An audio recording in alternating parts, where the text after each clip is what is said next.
Estudos de casos, situações adversas e análise de decisões. Quem vem aqui dar início a essa programação no período vespertino, trazendo o estudo de casos, é engenheiro agrônomo com MBA em Engenharia de Produção e Inovação, CEO da Lucro Rural e foi durante bom tempo também do Instituto Mato Grossense de Economia Agropecuária, o IMEA. Ângelo Luiz Ozelame, recebendo os aplausos aqui. E aí quem vai acompanhá-lo na sequência vai ser o Thiago Rocha, mas a gente vai fazer diferente. O Ângelo vai começar, vai trazer a explanação e depois o Thiago vai subir aqui para fazer uma moderação e um bate-papo com o Ângelo. As perguntas de vocês podem ser feitas também da mesma maneira, tá? Daqui a pouquinho a gente vai colocar o QR Code ali para que as perguntas sejam encaminhadas ao Thiago. Ângelo, contigo, lembrando o pessoal que quiser então bater esse papo agora com o pessoal do Banco do Brasil e Sicredi, as salas, dirijam-se ali ao fundo da sala e a nossa equipe vai direcioná-los até os dois locais. Ângelo, é contigo, boa tarde, vamos embora. Obrigado, Patrone. Boa tarde, pessoal. Vamos ver se todo mundo está acordado aí. Boa tarde, pessoal. Boa.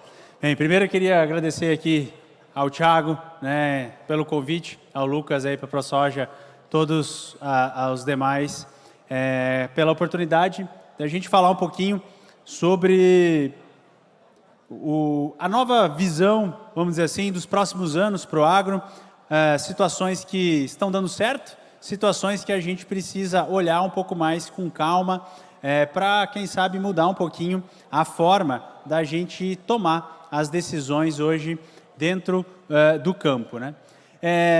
E com isso a gente vai falar um pouquinho sobre uma mudança, né, que a gente vem observando dentro do agro.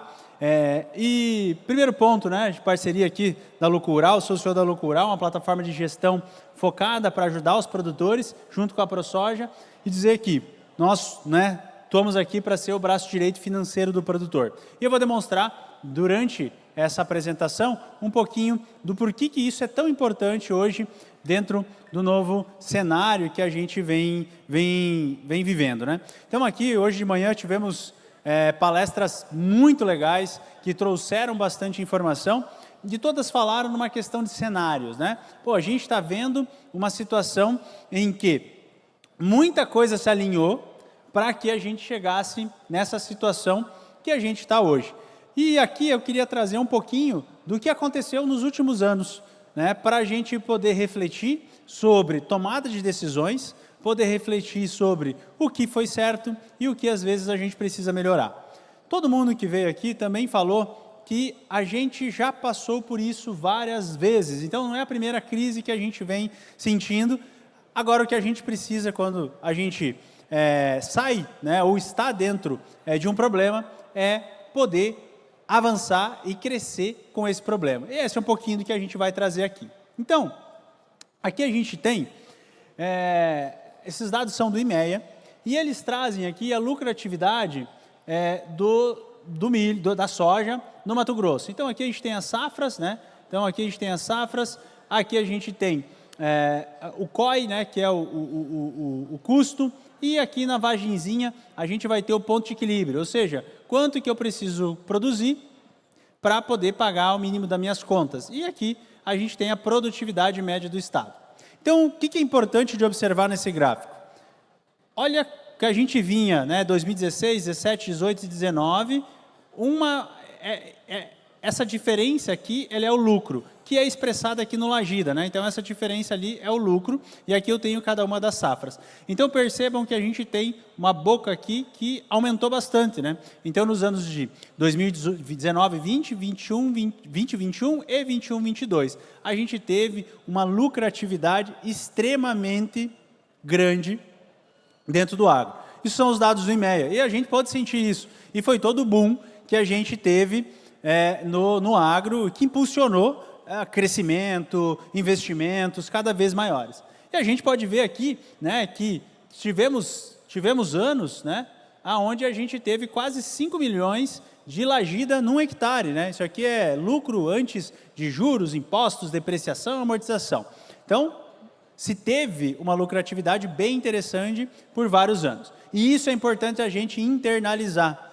porque se mostrou várias projeções e números de que a gente está vivendo momentos difíceis. Mas é importante a gente lembrar que a gente viveu momentos de boa produtividade e eles não fazem muito tempo atrás, né? Faz pouco tempo que a gente viu isso aqui. Agora, por outro lado, a gente já viu uma queda muito grande em 22, 23, 24 e agora 24, 25 ainda maior, né? Então aí uma queda bem significativa e aqui, né, muitos dos produtores tiveram dificuldade aqui para pagar as suas dívidas. Então, essa aqui é uma visão da soja. Tivemos um momento em que tivemos muita lucratividade. E quando a gente começa a ter dificuldade financeira, geralmente a tomada de decisão que levou a gente à dificuldade financeira não é naquele momento. São vários anos anteriores. E geralmente são em anos de fartura. Então sempre é importante, nesses anos de fartura, a gente voltar lá e pensar o que foi feito para que a gente chegasse agora com um pouco de dificuldade. Ou, se eu estou bem, e muita gente está, o que eu fiz nesses momentos para agora estar bem e ter a possibilidade aí de avançar. Então, esses gráficos precisam trazer bastante reflexão sobre a tomada de decisão que a gente teve no passado e que a gente está tendo agora para ter bons reflexos lá para o futuro. Bem, isso também aconteceu com o milho. Então, da mesma forma, nos mesmos anos, né, a gente veio aqui, eu lembro que eu trabalhava no IMEA ainda, né, então é PEPRO, a gente tinha dificuldade, 15, 16, chegava a ter 7, 8, 12 reais o preço da saca da soja, do milho, né, foi difícil escoar isso, era mais caro, eu lembro que a gente fazia os cálculos, era mais caro o frete do que o produto em cima do caminhão. E hoje a gente vê uma mudança, nós estávamos conversando aqui com o Sérgio, né? O quanto mudou a visão de milho, né? Então, daquele produto que era um problema quando se produzia muito, para aquele produto que gera emprego, que gera agregação de valor aqui dentro do agro do Mato Grosso. Então, isso é um orgulho, né? Eu até lembro que quando eu entrei no IMEA, estava começando a se fazer os primeiros estudos da viabilidade. E hoje a gente tem a pujança que é a segunda safra e a produção de etanol. Porém, né, a gente teve aqui momentos, de novo, de muita lucratividade. E, de novo, 2 anos bem difíceis. Agora, vamos imaginar aqui, eu estou com lagida lá na soja de 5 milhões e aqui no milho de 3 milhões. Então, a gente está falando de uma lagida de quase 8 mil, né, por hectare. 1.000 hectares, estaria falando de um lucro, de uma lagida de 8 milhões. Lembrando, tem que descontar impostos, financiamentos, depreciações. Mas esse número impressiona. Mas é isso o normal de a gente ter no agro brasileiro? Em Mato Grosso? Não. Então, essa é uma conscientização importante. Precisamos ter números para trazer a média. Aproveitar as oportunidades quando sobe e saber aproveitar as oportunidades quando cai. Bem, a gente está falando de soja e de milho, mas vários dos produtores que estão aqui também trabalham com pecuária, né? E como é que está a pecuária? Como é que foi a pecuária?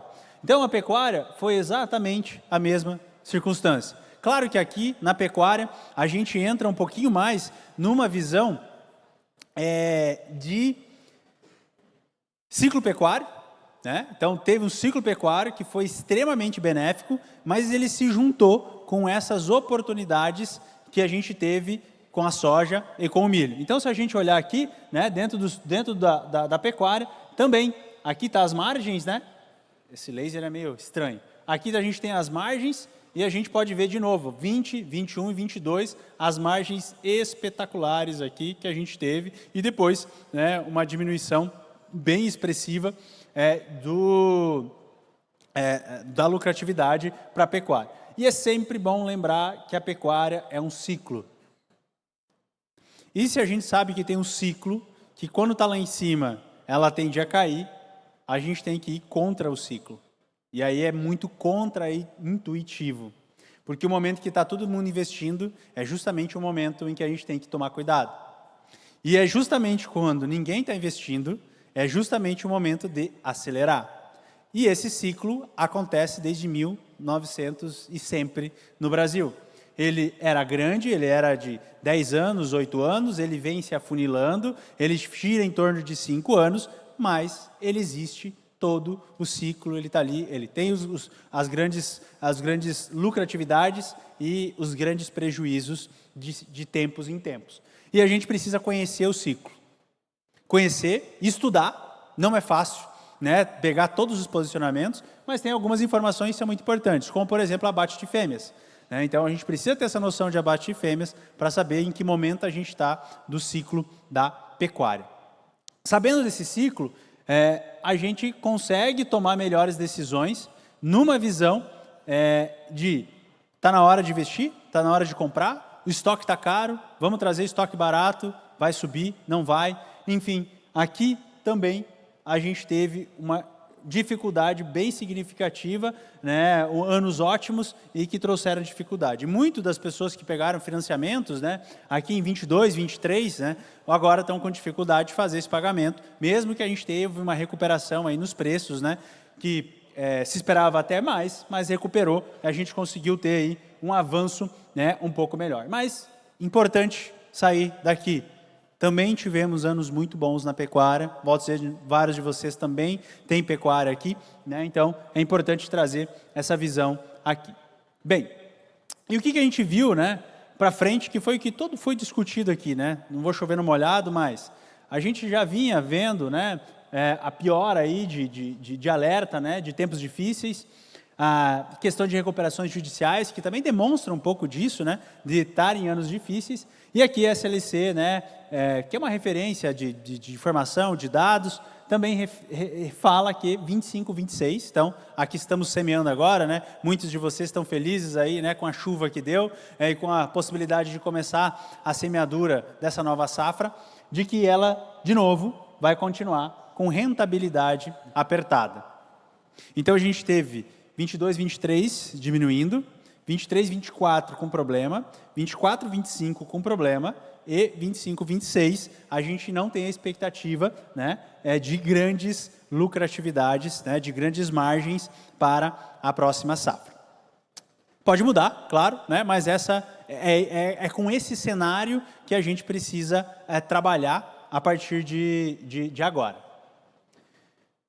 E além disso, né, além desse momento, quais são os fatores que acabaram agravando esse momento que a gente está? Porque quando acontece um acidente, né, acidente aéreo, um acidente, ele não acontece uma coisa que faz aquilo tudo acontecer. São várias circunstâncias que se alinham, né, Thiago, o queijo suíço, né, que se alinham, né, a teoria do queijo se alinham, todos os furinhos se alinham para que eu saia lá do outro lado sem ter furado o queijo, só pegando as pontinhas. Então, não é apenas um fator que nos trouxe até aqui. Assim como as crises lá de 95, 94, as crises de 2008, 2007, 2008, também não foi apenas um fator. Claro que tem um fator que faz com que isso se potencialize, né? Mas não foi apenas um fator. Então, aqui o que a gente tem? A gente tem uma taxa Selic a 15%. Isso aqui é um ponto importante. Quando eu tenho uma taxa Selic, é ela que baliza o crédito. E o banco, né, a instituição financeira que estão aqui, eles precisam, né, entre aspas, comprar esse dinheiro, e a baliza para comprar esse dinheiro é a taxa Selic. E depois precisam revender, né, para vocês produtores com a taxa Selic mais o spread bancário. E aqui dentro do spread bancário, a gente tem 3 grandes pontos. Primeiro, o custo, né, da operação, depois o lucro do banco e o terceiro, que é o impacto de tudo que os produtores fazem, é o risco de receber ou não receber aquele dinheiro. E é em cima desse risco do spread bancário que os senhores têm uma taxa de juros maior ou menor na hora de negociar com seus bancos. Agora, o que acontece é que subiu o piso, e o piso é a taxa Selic. Então, isso faz com que a gente tenha aí o dinheiro bem mais caro do que a gente estava acostumado a ter. Depois, a gente tem a questão de guerras e conflitos mundiais. Balançaram com o câmbio subiu, o câmbio desceu. Então, tem um monte de outras circunstâncias que a gente visualiza e que são inerentes a qualquer tipo de tomada de decisão. Elas simplesmente acontecem e a gente precisa avançar conforme elas vão acontecendo. E a gente teve várias aqui. Depois tem uma coisa aqui que é muito pouco falado, mas que precisa estar no radar de todo mundo, que é a reforma tributária. A reforma tributária, ela muda a forma como você vai pagar e como o governo também vai fiscalizar. Então, basicamente, o comprador do produto de vocês vai obrigar vocês a demonstrar todos os custos, ou senão, o teu produto vai ficar mais caro. Então, a gente vai ter em cadeia uma fiscalização da própria cadeia para que você tenha todas as informações, todos os dados, e isso ainda, a partir de 26, vai começar com uma alíquota teste pequena, mas está aí. Já, 1º de 26, a gente já vai ver esse tipo de alteração. E aí o que acontece? Hoje, o produtor que fatura acima de 4,8 milhões por CPF precisa entregar o livro caixa digital, certo? Então, vários de vocês aqui provavelmente têm que entregar esse livro caixa. A partir de então, todo produtor que faturar até 3,6 vai ter que ter toda essa organização e muitos, até abaixo disso, vão precisar ter essa organização para poder se beneficiar dos créditos que vão vir da reforma tributária.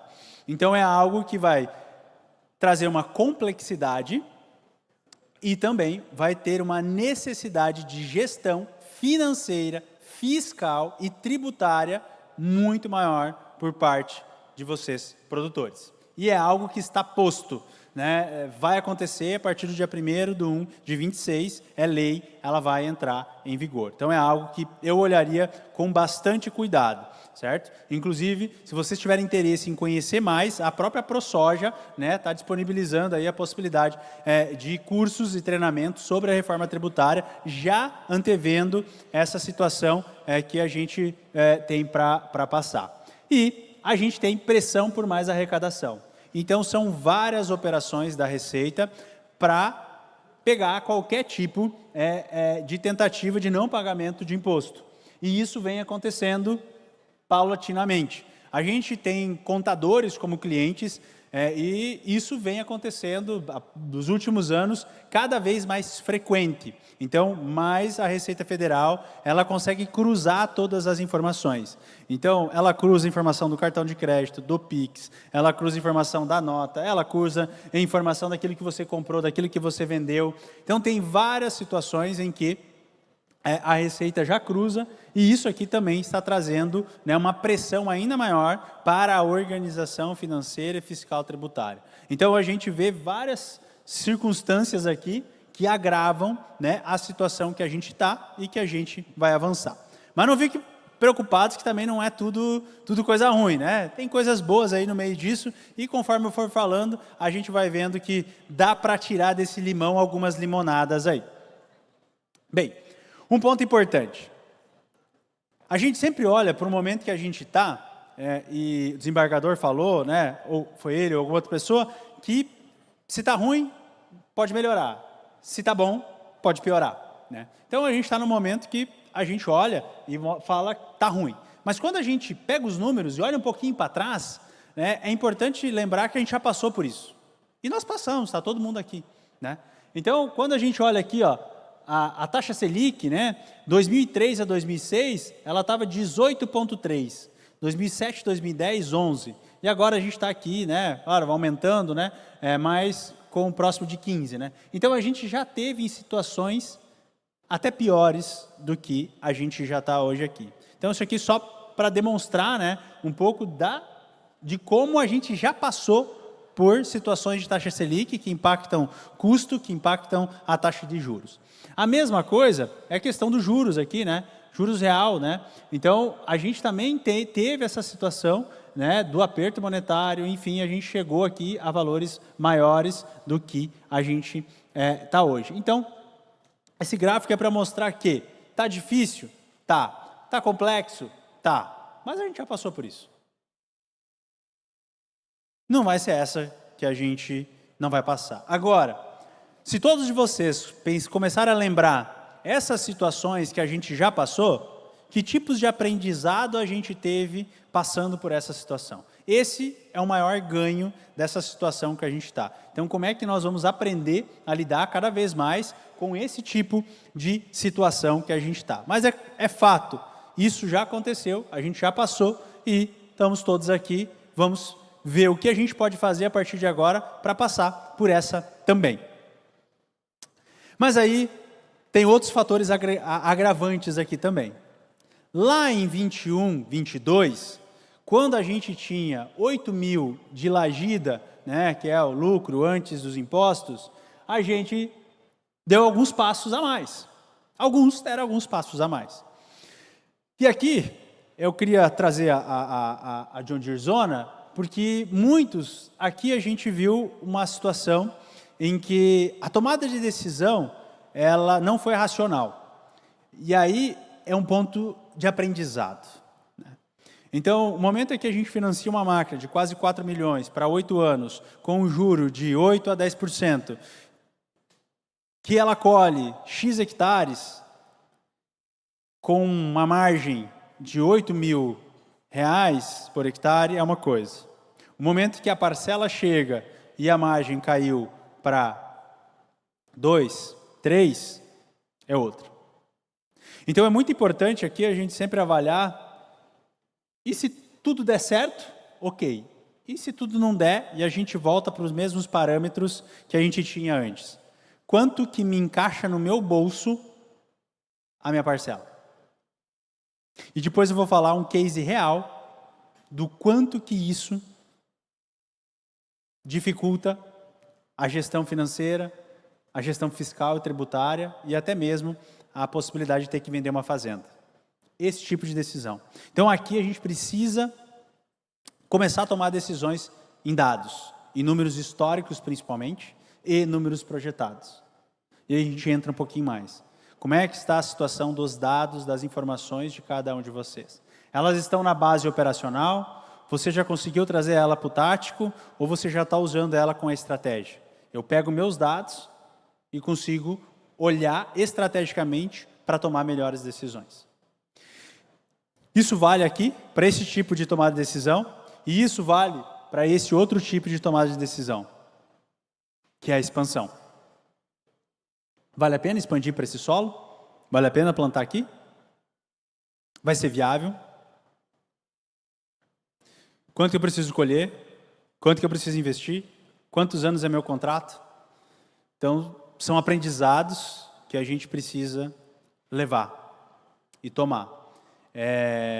São situações em que muitos produtores avançaram naquele intuito de crescer, que todo mundo quer avançar, quer crescer, quer melhorar, né? Mas a gente, de novo, precisa voltar para a base e olhar. Os meus números comportam isso? Eu vou ter crédito esse ano, mas eu vou ter crédito ano que vem, de novo, para tomar esse tipo de decisão. E, gente, aqui não tem certo, não tem errado. Né? Tem gente que avançou e tá super certo, fez bem certo. O principal ponto é olhar para os seus dados. A intenção aqui é única e exclusivamente instigar a olhar para os seus dados e visualizar a viabilidade. E aí que eu digo, eu tenho dados que eu controlo quantos a pagar e quantos receber no operacional, eu tenho dados que eu já consigo olhar o fluxo de caixa e olhar e tomar decisões táticas, ou eu já tenho dados que me possibilitam tomar decisões estratégicas. Vou arrendar a área, não vou arrendar. Vou comprar uma máquina nova ou vou comprar uma máquina usada? Vou comprar adiantado os meus insumos ou não vou? Posso vender nesse preço que estão me oferecendo? Eu não posso vender, eu preciso de mais valor. Aí eu já estou usando os números para tomar decisões estratégicas dentro da propriedade. Então, um alerta, né? E um repensar de novo, né, da tomada de decisão. E aqui, a gente avança um pouquinho, porque tudo isso que aconteceu de cenário está posto. Está posto. É isso que aconteceu. E a gente vem passando por ciclos em que, quando o preço sobe, a gente cresce, a gente avança, e quando o preço cai, a gente tem dificuldade, a gente volta. E a gente precisa sair desse ciclo. Né? E muitas vezes, para a gente poder sair do ciclo, a gente precisa se enxergar, se olhar, como é que eu sou, o que eu sei fazer e o que eu não sei fazer. E quando a gente avalia o produtor brasileiro, a gente tem que ter muito orgulho de tudo o que foi feito até hoje. Eu lembro aqui do meu pai, plantio direto, lá por 94, 95, eu era uma criança, e na janela de casa, assim, ele com aquele boinazinha, olhando mais uma curva de nível estourar. Né? Porco Dio, né? Mais uma curva de nível que estourou por causa do plantio convencional. E depois, o avanço para o plantio direto. Então, a gente teve várias revoluções dentro da porteira que mudaram o agronegócio brasileiro. De fato, ninguém mais planta nada se não seja plantio direto. Segunda safra, a mesma coisa. 2008, 2009, o que era a segunda safra no Mato Grosso? A gente não está falando nem de 20 anos atrás. Olha o que a gente fez lá dentro da porteira. E os senhores que estão aqui foram as pessoas que bancaram isso com muito suor e muito trabalho. Destocar, tirar a raiz, abrir área, botar calcário, análise de solo, tudo isso fez a gente avançar, né, nessas revoluções que aconteceram dentro do agro e foram primordiais para a gente chegar até aqui. A gente está vendo também algumas revoluções em curso, do tipo integração lavoura-pecuária. Quem tem lavoura-pecuária bem feito está conseguindo um fluxo de caixa espetacular. E esse fluxo de caixa possibilita comprar e vender melhor, porque tem mais entradas de dinheiro durante o ano e, consequentemente, consegue se organizar comprando insumos e produtos melhores. E eu vou mostrar como que dá para fazer isso. E questão dos biológicos também. Mas a gente, até então, não tem nenhuma grande mudança nos escritórios de vocês. A gente tem a nota eletrônica, mas a gente vê algumas evoluções, mas ainda muitos dos dados eles são usados na visão de operação, não tática e não estratégica. E aí, aqui, a gente pode olhar para nós, né, produtores aqui, o que acontece? O produtor brasileiro não tem para bater dentro da porteira. Não tem, está no DNA. Sobe em cima da máquina, produz, faz a coisa acontecer, boas produtividades, tirando alguma relação de solo e de clima, ninguém produz mais do que a gente por metro quadrado. Então, realmente, está no DNA nosso fazer isso. Seja soja, seja milho, seja algodão, seja boi, soubemos fazer isso muito bem feito. Agora, quando a gente vai olhar para uma visão do escritório, a gente começa a ter dificuldade. E isso não é uma vergonha, isso não é um problema, isso é um fato. A gente realmente tem mais dificuldade para trabalhar lá dentro do escritório. E não tem problema nenhum. Da mesma forma que vários não são agrônomos e contratam um agrônomo para ajudar a fazer a produtividade avançar. Agora, esse é um fato. Falta tempo, falta vocação e conhecimento. E isso impossibilita fazer uma boa gestão financeira. Isso impossibilita tirar os dados do operacional, trazer eles para o tático, trazer eles para o estratégico e tomar decisões com essas informações. Porque não tem lugar melhor do mundo para vocês olharem para tomar decisões do que os seus próprios dados. Então, é eles que têm a informação para fazer vocês tomarem as melhores decisões. Então, esse é um fato. O produtor brasileiro não tem para matar no campo. Não tem. Ele vai produzir, vocês são muito bons nisso. Agora, a gente precisa começar a se conscientizar que no escritório eu não sou tão bom, mas eu preciso ser. Por quê? Porque a próxima revolução está ali. Ela não vai estar no campo. Ela não vai estar lá dentro do campo. Ela vai estar no escritório. Ela vai estar na gestão financeira. Ela vai estar na gestão fiscal. Ela vai estar na gestão tributária. Ela vai estar na gestão de compra e de venda. E esse é o novo jogo do agro brasileiro. E depois eu vou mostrar um case para falar do quanto isso aqui está impactando e o quanto quem já entendeu como é que esse jogo vai ser jogado a partir de agora está ganhando e está estabilizado para poder avançar para os próximos anos, que são desafiadores. Mas um fato é que a gente vai precisar sair daqui. Não dá mais. Não dá mais. E mesmo que tivesse uma planilha de Excel aqui, não dá mais. A gente precisa ir para algo visual, para algo que eu consiga olhar histórico, para algo que não fique tudo na minha cabeça, porque apesar de alguns de vocês serem extraordinariamente bons e tomaram decisões fantásticas e levaram a fazenda até aqui, quem que vai começar a tocar? Vai ser vocês ou vão ser os filhos de vocês que vão começar a rodar isso? Então a gente vai precisar trazer isso realmente para a nova era. Assim como quem não foi para o plantio direto morreu, assim como quem não foi para a segunda safra em áreas que precisa ir, está tendo dificuldade ou já vendeu sua propriedade, muito provavelmente, quem não avançar nos próximos 5 anos, sair dessa visão de olhar os números num caderninho no Excel e realmente para algo que entregue tático e estratégico, vai começar a ter dificuldade. Ah, Ângelo, mas por quê? Por causa disso aqui. Isso aqui é um dado do IMEA de custo de produção de milho. E esse dado possibilita a gente demonstrar a importância que tem o escritório na tomada de decisões e no lucro líquido do bolso de vocês.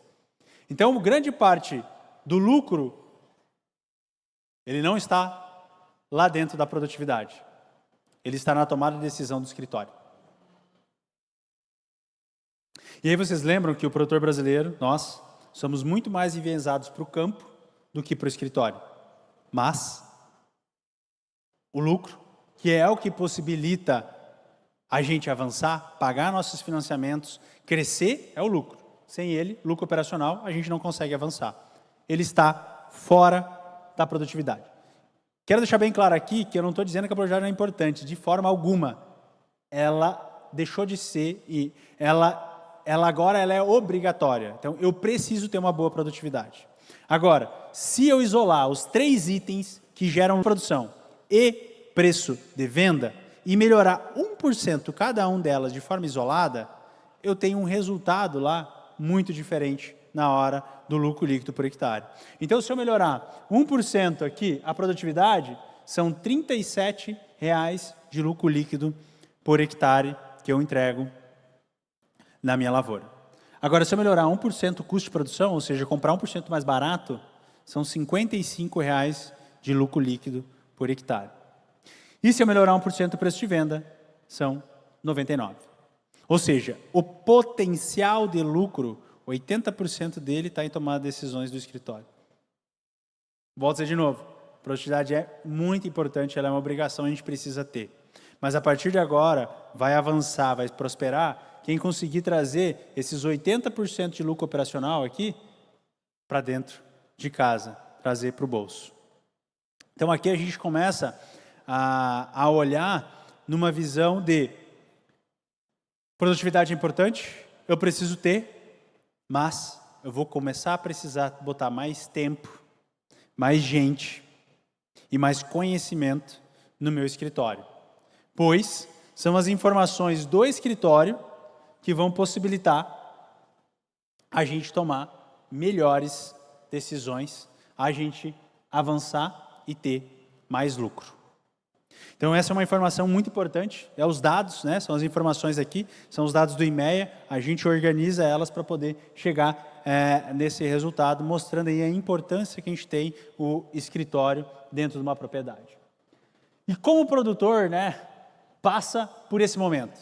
Depois a gente viu isso, acho que a manhã inteira aqui a gente viu falando sobre a situação que a gente está, mas o que muda isso? O que faz a gente mudar? Qual alavanca a gente tem que começar a puxar para passar por esse momento? Então, primeiro aqui, né, é compreender o valor do custo do dinheiro.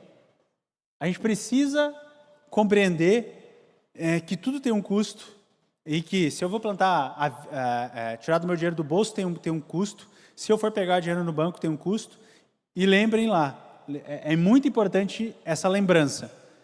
Grande parte da taxa de juros que eu estou captando no banco, ela vem da parte de risco. E o risco, ele está no meio, mas principalmente no meio que eu digo, como é que está a expectativa de produção de soja desse ano? Mas também está no indivíduo que está buscando o recurso. E esse indivíduo, esse produtor que está buscando o recurso, tem informações, tem dados, como é que é a lucro operacional dele? Qual que é a chance dele realmente não pagar? E a gente precisa ter essas informações para demonstrar que temos capacidade de pagar. E tendo capacidade de pagar, a gente sim consegue um dinheiro mais barato. Então, entender de onde que sai o dinheiro, como é que o dinheiro funciona, é primordial para a gente passar por esse momento. Outro ponto importante. Gente, quanta gente ajuda vocês lá para produzir? É o agrônomo, é a revenda, é a multi, é o cara da agricultura de precisão. Quanta gente está ali ajudando vocês? Quantas pessoas estão dentro do escritório ajudando vocês a olhar os números e tomar decisões juntos? Como é que vocês tomam decisões de investimento? Quem que apoia vocês a tomar a decisão de comprar uma máquina, de arrendar mais área, de vender ou de comprar?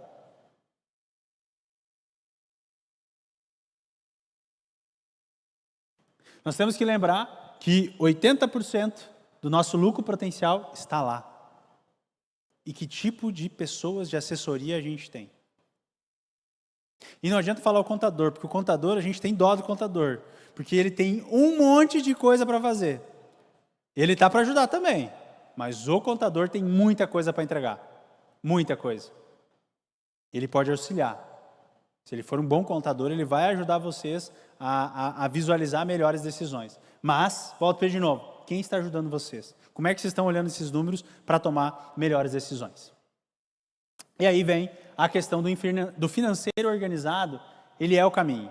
Porque o financeiro é a base de toda a informação do produtor para tomar decisão tática e estratégica. Então, se eu organizo o meu financeiro bem organizado, todo o resto é tranquilo.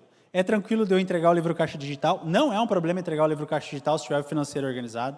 Não vai ser um grande problema a reforma tributária se eu tiver o financeiro organizado. Fazer a gestão de imposto de renda e não pagar imposto de renda não é um problema se eu tiver o financeiro bem organizado.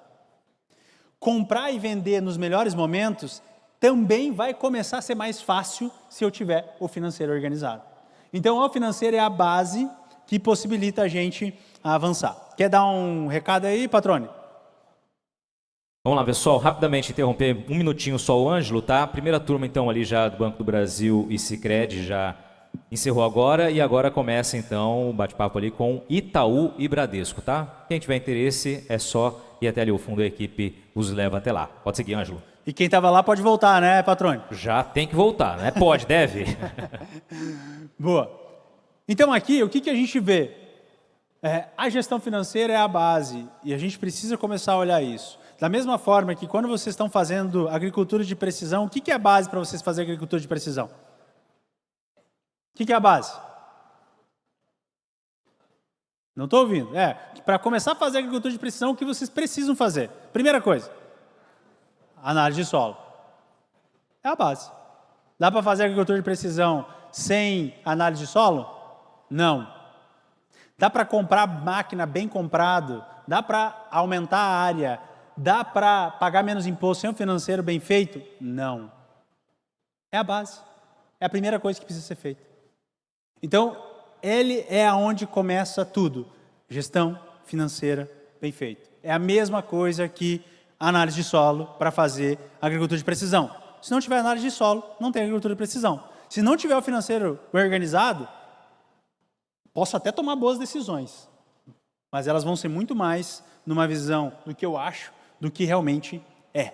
Então, aqui a gente tem um ponto muito importante. E aí uma pergunta importante. Como é que o produtor consegue crédito mais barato, mais rápido, fácil e barato? Alguém pode me dizer aí como é que um produtor consegue crédito mais rápido, fácil e barato?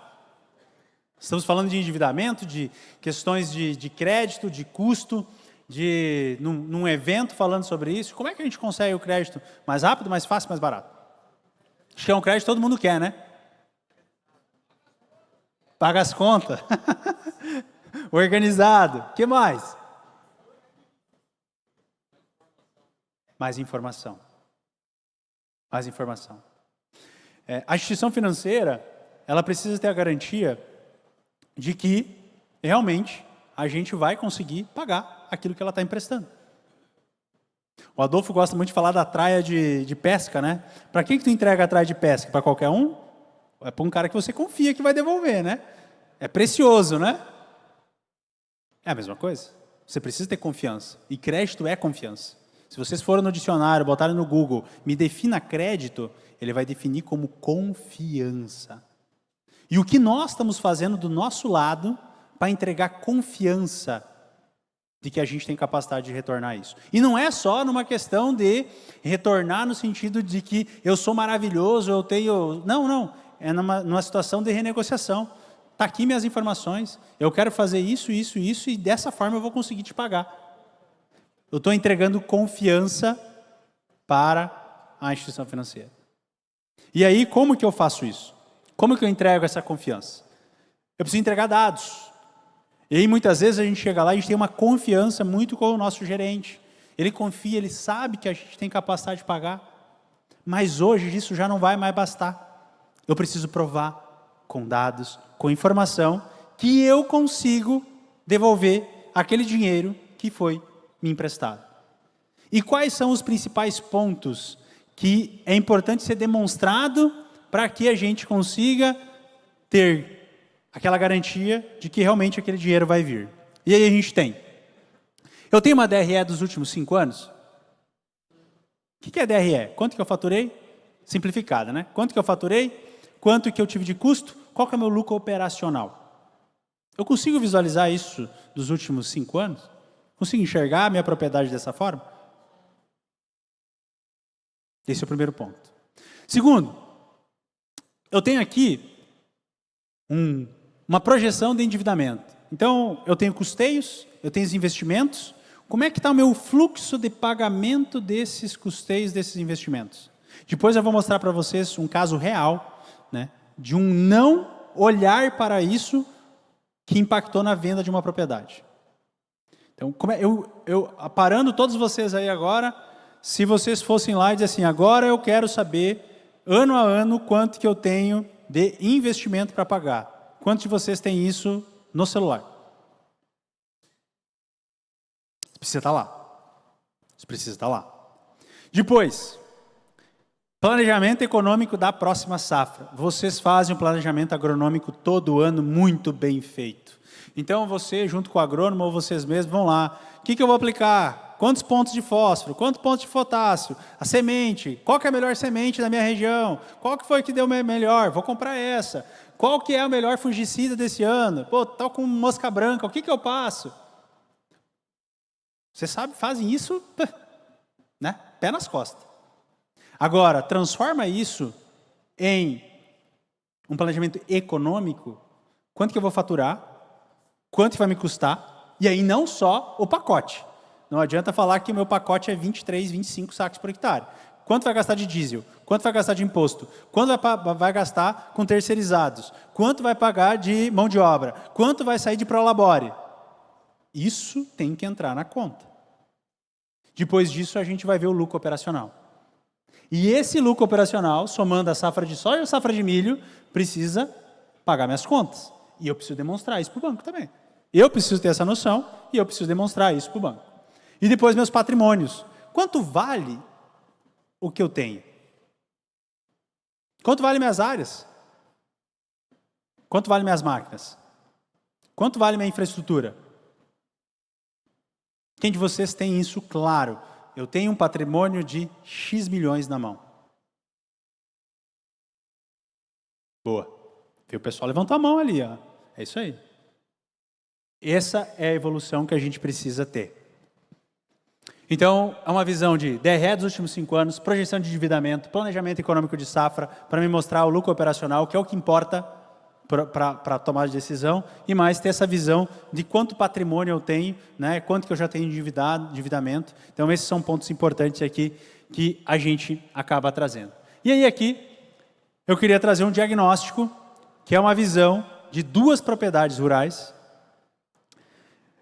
E eu vou trazer essas informações para demonstrar essas propriedades, elas estão em Mato Grosso, elas são relativamente vizinhas, e elas estão dentro da plataforma da Lucro Rural. E a gente fez a análise, porque a gente conhece, né, alguns pontos, e a gente tem uma propriedade com um caixa muito bom, e tem uma propriedade com dificuldade para avançar, muito provavelmente virá vender uma das propriedades. E aqui não está para a gente julgar essa venda dessa propriedade, tá, gente? Aqui só está para a gente mostrar a tomada de decisão que leva a um fato extremamente triste e ruim que ninguém quer, que é fazer a venda da propriedade porque faltou caixa para pagar as contas. Então, aqui, eu queria trazer que, antes de mais nada, a Lucro Rural nasceu disso. Então, eu trabalhava na IMEA, conversava com um monte de produtor ali, com a ProSoja, a gente via 2 perfis de produtores. Um produtor que falava assim, cara, estou aqui, estamos crescendo, estou com dinheiro, estou esperando a oportunidade para avançar. E o outro produtor dizia assim, cara, está difícil, cheio de dívida, estou com problema, estou com dificuldade, não sei mais o que fazer, não está fácil. Reclamação, reclamação. E o que a gente via é que essas 2 propriedades, então, essa propriedade aqui, que eu estou chamando de compradora, que estava organizada, pronta para comprar a outra, que essa aqui é vendedora, elas estavam no mesmo local, com a mesma estrutura, com o mesmo parque de máquinas, com os hectares muito próximos. E isso me chamava a atenção. Gente, eles estão no mesmo lugar, eles têm a mesma estrutura, produzem a mesma coisa. Por que um está quebrando e o outro está querendo comprar a fazenda? O que acontece aí que faz a gente ter essa diferença? Então, nessa visão que a gente nasceu aí, a Lucro Rural. E em cima disso, o que a gente traz? Então, aqui a gente tem uma visão da fazenda compradora e aqui a gente tem uma visão da fazenda vendedora. E aqui eu quero chamar a atenção para alguns números muito importantes. Então, essa aqui é uma DRE dos últimos 5 anos. Aqui está um pouco incompleta, né? Porque, enfim, não estava 100% na Lucro Rural. Ela é um cliente de um cliente nosso. E aqui a gente, vamos lá. Primeiro, a fazenda compradora. Aqui a gente tem o faturamento dela, dos últimos 5 anos, e um faturamento médio. Então, fatura em torno de 33 milhões. Ok? Faturamento médio, 33 milhões. A outra empresa, outro produtor que está vendendo, ele está aqui 76 milhões. Só que 25 aqui ainda não está todos os números aqui dentro, né? Está esperando para vender, enfim, algumas outras situações. Mas ele fatura em torno de 100 milhões aí, certo? Então, faturou aí em torno até de 100 milhões. Beleza. Custos. Então, custos totais, né? Aqui é custeio, custo operacional, despesa, tudo junto, né? Tudo numa linha só. Então, aqui, esse produtor aqui, as despesas, né, os custos totais dele, 23 milhões. Esse outro aqui, 68 milhões. Lucro operacional do produtor, 10 milhões. Porcentagem, 30% de lucro operacional nos últimos 5 anos. Olha a consistência disso. Agora, quando a gente vem para cá, a gente vê 7 milhões, 8 milhões, 10% de lucro operacional com uma inconsistência bem grande. Então, aqui tem muitas informações preciosíssimas para a gente analisar, olhar para crédito, mas principalmente para a gente conseguir se olhar, se enxergar. O que passado é passado, o que eu posso fazer é aprender com esse passado.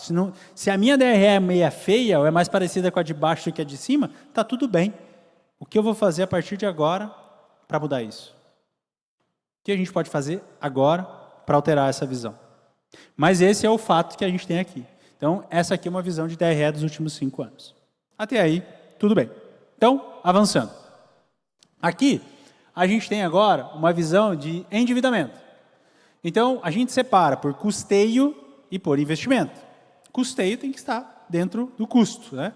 E o investimento eu vou pagar com o lucro operacional. Então, aqui a gente vê essa fazenda com um desinvestimento muito grande, né? De endividamento, desculpa, um endividamento muito grande, né? Chegando aqui a 2024, só captou aqui 3,7 milhões de reais. Então, uma fazenda que está começando a girar sozinho, está começando a avançar sozinho, sem precisar, né, dinheiro. Agora, aqui, a gente tem alguns pontos bem importantes.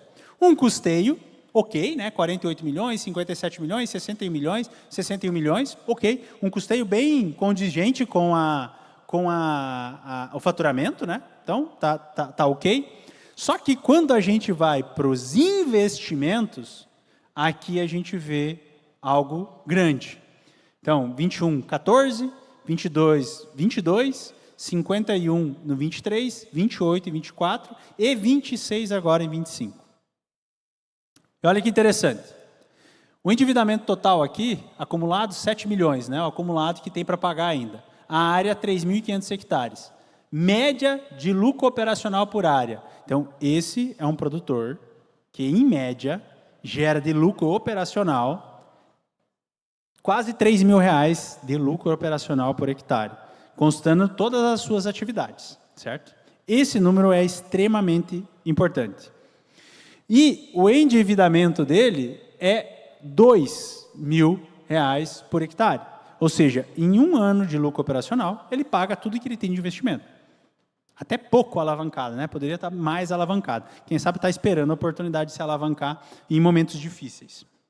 Agora, quando a gente olha a outra situação, a gente tem um endividamento total de 130 milhões, uma área de 4,8 mil hectares, e um lucro operacional médio de 1.600.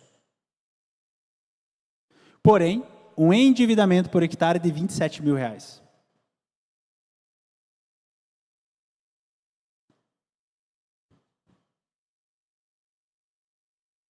Pense, quantos anos com esse lucro operacional para pagar esse endividamento? O que acontece com o produtor nessa situação? Infelizmente. É isso mesmo. Isso é triste. Bem triste. Então, a gente tem 130 milhões, comparado com o faturamento, não é um endividamento extremamente grande. Agora, quando eu olho o lucro operacional, fica bem difícil. Eu não estou conseguindo avançar. Bem, e aí quando a gente olha o fluxo de pagamento, bem, eu tenho investimentos que eu fiz, agora eu preciso pagar. Então vamos lá. A fazenda compradora, o fluxo de pagamento é pequeno. O maior que ela tem aqui é 25.712 mil reais. Uma fazenda de 3.500 hectares, com lucro operacional de 2.000, paga isso, né, brincando. Tá? Sem problema. Agora, quando a gente olha para cá, ele estava com 54 milhões para pagar no ano passado, 45 esse ano, 11 e 7. Só a partir daqui, de 28, que ele teria lucro operacional para bancar isso. Até lá, não teria. Então, obviamente, que aqui começou o inferno, né? E aqui a gente precisa, ele está tentando se resolver. E, obviamente, com vendendo uma propriedade. Então, o que a gente percebe é que não é um endividamento gigante que ele tem. O que faltou para ele aqui? Caixa. E lucro operacional, eficiência na geração de caixa. Faltou caixa, mas faltou também um lucro operacional maior, que faça com que ele consiga ter mais caixa. E aí a pergunta que fica é, o que está faltando? O que está faltando? O que ele poderia ter feito melhor? Será que esse cara, além de ter tomado decisões para não olhando para o caixa, será que ele, como ele tem um lucro operacional baixo, será que ele compra bem os seus insumos? Se ele vende bem os seus insumos? Vamos comparar? Olha que loucura isso aqui, gente. Dentro da Lucro Rural, são mais de 7 mil fazendas em todo o Brasil. Mato Grosso, a gente gira em torno de 3 mil fazendas, 2.500 fazendas, e a gente de forma anônima, né, compara todos os preços através das notas fiscais. E aí aqui a gente consegue fazer uma comparação para entender, dentro dos clientes da Lucro Rural, como é que foi a compra dos principais insumos por parte de cada uma dessas fazendas. E olha que interessante. A fazenda compradora, a fazenda compradora comprou melhor do que 80% dos produtores do Mato Grosso que estão dentro da plataforma da Lucro Rural. Já gira 10 bi de nota fiscal dentro da plataforma. Então, imagina que é um volume bem significativo. Ela comprou melhor que 80%, ou seja, foi uma fatia só de 20% de todo mundo que está dentro da plataforma que comprou melhor do que ele. Agora, quando a gente olha a fazenda vendedora, olha o que aconteceu. Ela está comprando abaixo, né, ou acima da média do que 60, 50 e poucos produtores a mais. Ou seja, ela está tendo uma ineficiência nas suas compras. Então, não é só uma questão de não olhar para os números, né, de ter um problema ali de caixa, também tem uma ineficiência, que muito provavelmente venha por essa falta de caixa. Né? Estou comprando lá, vou ter que renegociar, não tenho dinheiro para comprar na hora certa. Então, está me faltando dinheiro para fazer uma boa compra. Mas, pensem, um produtor de 30 milhões está comprando melhor que um produtor de 100 milhões. Então, não é só uma questão de escala. É uma questão de ter dinheiro na hora certa. É uma noção de ter de olhar para os meus números, olhar para a minha necessidade e ir lá e bancar. Né, Sérgio, que nós estávamos conversando? De ter o dinheiro para comprar. E aqui demonstra. Um produtor de 30 milhões compra melhor que um produtor de 100 milhões. E só para trazer um exemplo, essa aqui é a compra do Mato Grosso de glifosato 720. Só nessa compra aqui, a vendedora, a fazenda vendedora comprou 20 mil quilos. Pagou 30. Sabe quanto pagou o produtor comprador? 16. 20 mil quilos. 260 mil reais ficou na mesa, só nessa compra.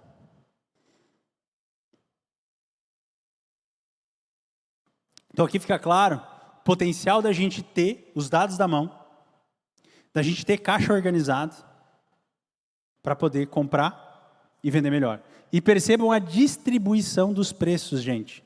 Tem gente pagando abaixo de 15 e tem gente pagando acima de 60. O mesmo produto, glifosato 720. Então aqui tem muito potencial. Lembra que se eu melhorar 1% o meu preço de venda, de compra, é R$ 57,00 de lucro líquido no bolso. Gente, a gestão financeira precisa sair do operacional quando existe e avançar para o estratégico. Ela é a base, ela é a análise de solo. Porém, a produtividade, que é o que a gente quer quando a gente está fazendo uma agricultura de precisão, só vem se eu colocar várias camadas de conhecimento para tomar decisões em cima. Gestão financeira é a mesma coisa. Eu preciso ter uma gestão bem feita, a base, os números, para colocar a informação e tomar melhores decisões em cima dela. E eu estou vendo muita mulher aqui nesse palco, que me deixa muito feliz. Porque grande parte das pessoas que operam a Lucro Rural são mulheres e fazem um trabalho espetacular. E vocês, homens, devem olhar melhor e prestar mais atenção no que as mulheres têm ali para oferecer, principalmente aquelas que estão no administrativo financeiro das propriedades. Tem muita informação boa ali que ainda não está saindo do operacional e indo para o estratégico. E para isso, a Lucro Rural aqui, quem quiser conhecer um pouco mais, pode mandar uma mensagem para a gente, 50% de desconto na primeira mensalidade, um presente para vocês e também um agradecimento aí pelo convite da ProSoja. Obrigado, pessoal. Muito bem, Ângelo Zelami. Quando traz os números à tela, realmente fica aquele ponto de interrogação, né? Aquela pulga atrás da orelha, olha, o tanto de dinheiro que fica na mesa em cada uma das operações. Pessoal, agora sim eu vou convidar aqui mais uma vez o Thiago Rocha, consultor de relações governamentais da ProSoja Mato Grosso, Vamos dar os aplausos para ele também, porque agora já é outro período, agora já é à tarde, agora ele vem com outra função aqui também para debater mais esses casos que o Ângelo trouxe aqui para a gente e também nessa temática. Obrigado, Patrone. Bom, Ângelo, parabéns mais uma vez pela apresentação. A gente tem tentado levar esse conhecimento para os produtores rurais, né? E a Escola Agro e a Lucro do Agro, ela tem sido parceiro nossos aí, né? A gente até fala, gostaríamos até que tivéssemos, né, outros concorrentes à altura hoje da Lucro do Agro, da Escola Agro, trazendo essas informações, né? E quanto mais empresas e mais escolas nós tivermos desse tipo de conhecimento, melhor para a gente alcançar um produtor rural. Sem dúvida vocês vão ter sucesso aí na empreitada de vocês, mas a gente deseja mesmo que vocês possam realmente conseguir levar essa mensagem para o maior público possível.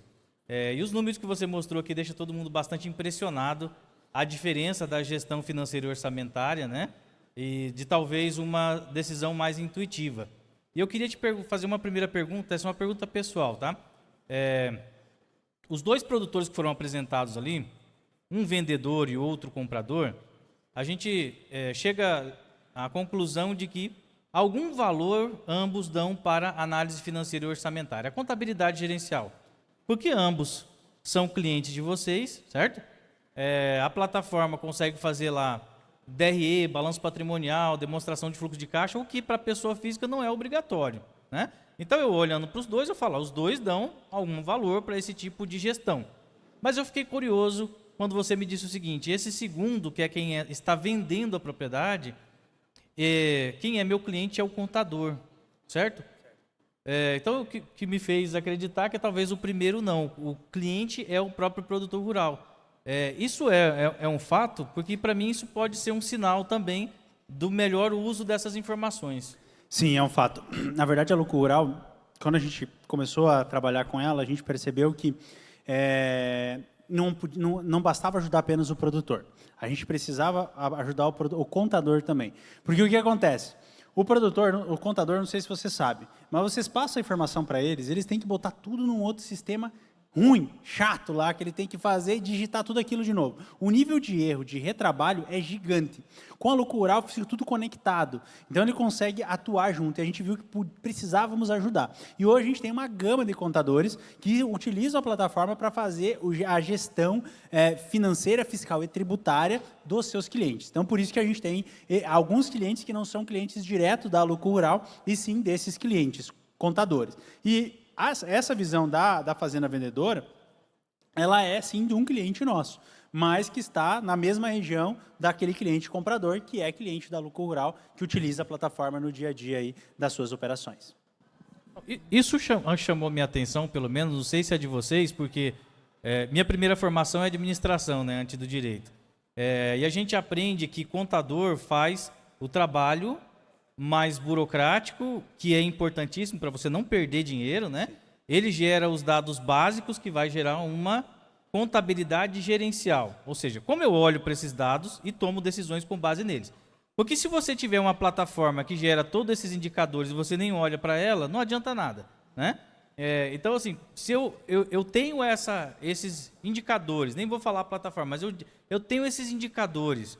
E aí eu tomo decisão baseado nesses indicadores, ou seja, os números mostram que eu devo ou que eu não devo investir, que eu devo ou que eu não devo comprar melhor, eu estou bem nas vendas ou não estou bem nas vendas. Se eu apenas continuar preenchendo o sistema e não tomando decisão com base em dados, eu acho que não muda muita coisa na vida do produtor, né? Não muda nada. É aquilo que eu falo da visão operacional. Então, eu estou um sistema que eu emito nota, que eu faço contas a pagar, faço contas a receber, e eu passo essa informação para o contador, porque ele me pede lá, porque tem que fazer o livro caixa. Pronto. Você está usando os dados, e que é ótimo, né? Mas de uma visão operacional. Se você começa a pegar aqueles dados e olhar para um fluxo de caixa de 2, 3 meses, começar a avançar numa visão de quando que eu vou ter dinheiro, quando que eu não vou ter, quando que eu vou precisar pegar financiamento, como é que está meu fluxo de pagamento de imposto de investimentos, opa, eu já estou subindo para o tático. Então, eu estou pegando aqueles dados que antes eram só informações que me ajudavam a gerenciar o dia a dia, e eu já começo a ter algum tipo de tomada de decisão com aquilo. E quando eu falo do estratégico, aí eu estou olhando o todo para tomar realmente decisões que são importantes. Comprar ou vender minha produção naquele momento, fazer um investimento ou não fazer, arrendar uma área ou não arrendar. Aí eu estou usando esses dados, base, para tomar decisões que realmente impactam em anos, né, a minha propriedade. Né? E isso é uma dificuldade grande, né? Porque quando a gente volta ali no perfil nossos produtores, de novo, é a visão de produção. E lá a gente toma muito rapidamente a tomar decisão estratégica. Mas quando a gente vai para o financeiro, para o fiscal, para o tributário, é mais difícil e é mais lento essa visão de tirar os números do operacional e levar eles para uma visão estratégica para tomar melhores decisões. Então, às vezes, é bom ter alguém por perto aí para ajudar. E é curioso assim, gente, o que vocês estão passando, esse momento que tem que ser investido mais em essa contabilidade gerencial mesmo, que esses números me dizem aí? Né? Vem a reforma tributária, vem uma burocracia enorme, que é a dos produtores terem que fazer entradas e saídas de crédito tributário, e é uma obrigação. A gente batalhou para melhorar esse ambiente, para mitigar risco como entidade, mas chegou um momento em que nós temos todo o Estado brasileiro lutando para ter essa alteração. Então agora isso virou uma obrigação. Como que eu faço toda essa burocracia se reverter em informações que me ajudem a melhorar o meu negócio? E vocês não estão sozinhos. As empresas, as multinacionais tiveram que fazer a mesma coisa. Multinacional dedica uma pessoa para ficar analisando, eles chamam de working capital. E trazendo para o português é nada mais, nada menos do que avaliar por quanto você pega dinheiro emprestado e com quantos dias você está emprestando esse dinheiro através da venda dos produtos. Então, para eles, isso é tão importante, tão minucioso, que eles olham isso como um indicador, e se ali começou a sair fora, ninguém ganha premiação, ninguém atinge resultado. Eu acho que, não sei qual que é a sua visão, Ângelo, quais seriam os indicadores hoje para que o produtor poderia cascatear para a sua equipe, de compradores, de gerente, também para aquele benefício que a gente sabe que já é prática hoje. O produtor, depois de uma safra, de uma boa safra, ele costuma dividir lucros, né? Mas eu acho que é importante ele agregar alguns indicadores aí da gestão financeira. O que você acha? Com certeza. Lucro operacional, para mim, é um dos mais importantes, porque ele realmente vai dizer o que sobrou, para eu poder investir ou para pagar a minha depreciação, né, que é um investimento que eu tenho. Então, para mim, o lucro operacional seria um baita indicador para a gente ter, porque eu tenho lá impactado a minha produtividade, eu tenho lá impactado o meu custo, né, se eu estou produzindo com menos custo, eu tenho todos os fatores ali que são fatores de melhoria de renda e diminuição de custos fixados em apenas um indicador, que é o lucro operacional. E ele, para mim, seria um indicador fantástico para poder dar remuneração também.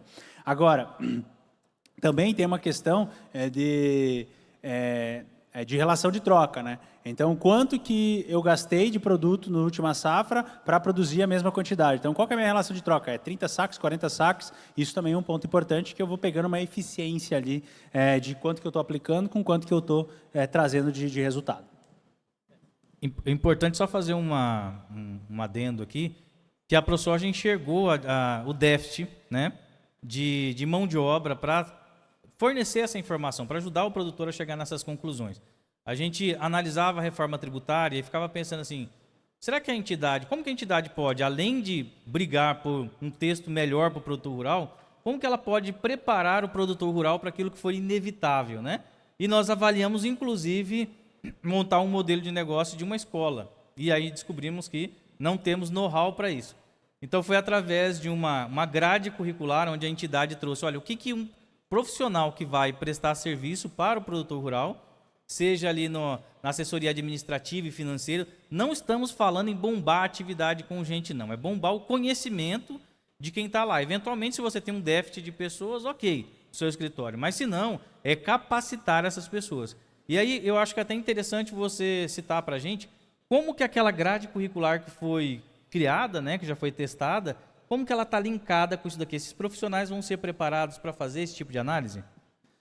Boa. Primeiro, eu acho que vale os parabéns, né, Thiago? Porque, assim, de tudo que a gente viu, poucas pessoas estão dando a devida preocupação que isso deve, né? E a ProSoja foi pioneira em trazer isso, né? Então, a ProSoja realmente está de parabéns de avançar, que já estamos aí na terceira turma, né, do trabalho. Agora, quando a gente falou de reforma tributária, disso, a gente sempre trouxe a visão que eu trouxe aqui também, que é o que é a base disso? A base é a gestão financeira. Então, o primeiro ponto, módulo, é uma gestão financeira. Eu preciso entender como é que eu faço um bom gerenciamento financeiro das minhas finanças. Sem isso, todo o restante fica capenga. É a análise de solo que eu trouxe aqui. Eu preciso ter. Então, a visão financeira é o que me dá a base para tudo isso. Depois, a gente vem subindo para a visão de contabilidade, né? Então, como é que eu pago menos imposto de renda? O que eu preciso de informação para pagar menos de imposto de renda? O que eu preciso de informação para me adequar à reforma tributária que está vindo aí? Então, a gente organiza para explicar um pouquinho dessa contabilidade, como é que funciona a contabilidade. Que, às vezes, a gente acha que sabe, mas tem um monte de coisa diferente lá que a gente precisa ir lá conversar com o nosso contador, falar com ele sobre determinados pontos que, às vezes, viram um passivo fiscal para a gente. Então, financeiro, contabilidade. Depois, tem toda a parte fiscal. Gente, por que ele está ali? Um NCM, né? Um CFOP, o que isso tem a ver com... Vai para outros itens de ITR, coisas que a gente precisa entregar. E aí tem outro problema, para o ECAC, e estava eu lá com passivo fiscal, feito o curso, né? A gente tivesse feito todo esse... Antes, teria sido muito mais fácil. Por quê? Porque ele vai dar os caminhos possíveis. E não tem certo e não tem errado. Cada família tem uma estrutura, tem os seus litígios e tem suas coisas boas, né? E toda família é assim, né? Tem brigas, né? E a gente precisa trazer isso para saber qual o caminho que eu vou avançar. E o momento que vocês entendem isso, fica fácil de conversar com o advogado, fica fácil de conversar com o contador, porque vocês começam a entender, coisa banal, é complexa, vai demorar, é até 2033, para fazer toda a passagem, mas se você tiver tudo isso bem organizado lá atrás, você vai ver que, com um bom sistema, você vai passar tranquilamente. Agora, de novo, a base é o quê? É o financeiro. Se tiver o financeiro bem organizado, ele vai cascatear todo o restante de uma forma mais tranquila para o produtor trabalhar. Você citou um ponto que tem até uma pergunta aqui falando sobre a sucessão familiar, né? E algo que eu observo também, né? Por observação, tá, gente? Eu não tenho estatística, né?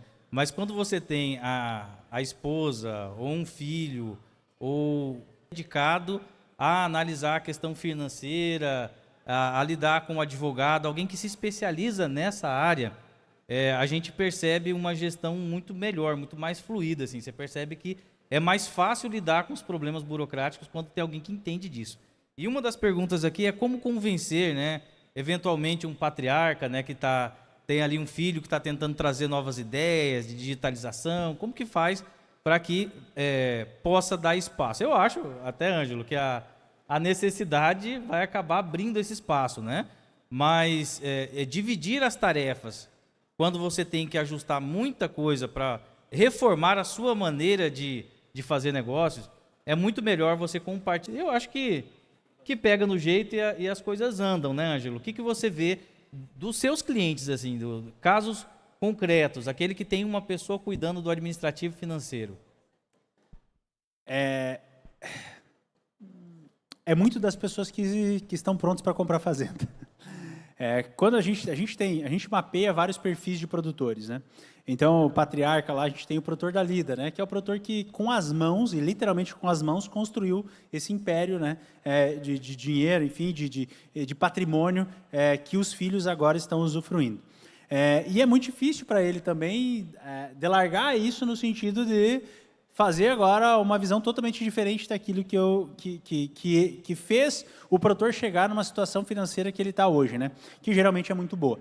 Então, não é fácil, realmente é um desafio muito grande, mas não existe nada melhor que os números para demonstrar, porque nenhum dos patriarcas chegaram até aqui porque não sabem tomar decisão. Então, o momento que eu tenho números e eu demonstro para o pai os números, é outra situação.